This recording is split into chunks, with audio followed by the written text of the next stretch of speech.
네, 이번 주 내에 미래한국당에 대한 등록 여부가 결정된다고 합니다. 그런데 어떤 언론 보도를 보니까 선관위가 실질적인 조사를 할 수 있는 권한이 법상 없다. 그리고 관행상 실질적인 조사나 이런 것들을 해본 적이 없다 등의 이유로 여러 문제가 드러났지만 미래한국당의 등록 신청을 받아들일 것처럼 보도가 된 바가 있습니다.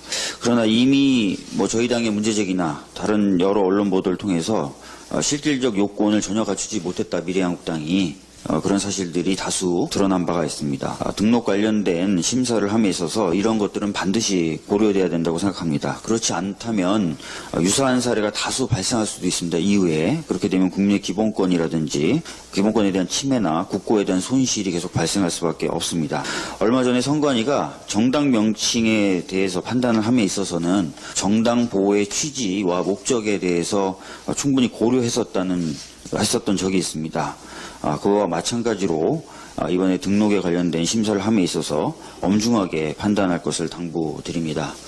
대표님도 말씀하셨지만 저도 봉준호 감독의 기생충이 오스카상을 받은 것에 대해서 매우 축하드립니다.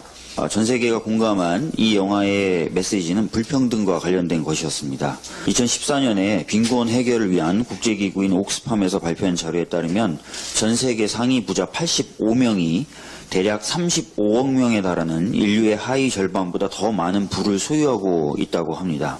굉장히 불평등이 심해진 것입니다. 우리나라의 경우에도 2019년 기준으로 상위 10%의 가구가 보유하고 있는 순자산이 전체 순자산의 43%에 이를 정도로 불평등이 심한 상황이라고 합니다.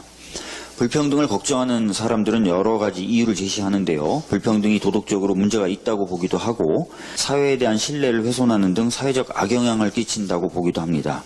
또 일부는 경제 권력자가 정치 권력도 포획함으로써 민주주의를 훼손시킬 수 있다라고 걱정하기도 합니다.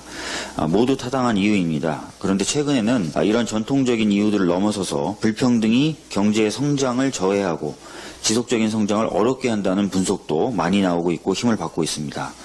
심지어 경제의 형평성보다는 효율성을 강조해왔던 IMF조차도 2007년과 8년에 세계 금융위기를 겪으면서 기존과 달리 불평등을 정책의 핵심적 사항으로 고려하라고 공고할 정도입니다.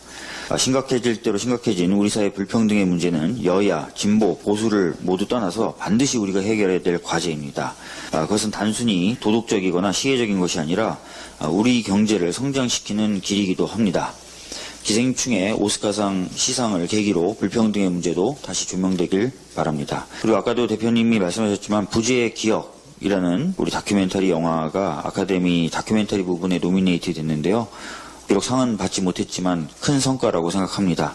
이 영화에 대해서는 우리 당이 작년에 세월호 참사 5주기를 맞아서 당 차원의 상영회를 열기도 했었습니다. 국가란 무엇인가를 다시 한번 고민해보게 하는 영화였는데요. 다시 한번 부재의 기억팀에게 축하의 말씀과 고생하셨다는 말씀을 드리도록 하겠습니다.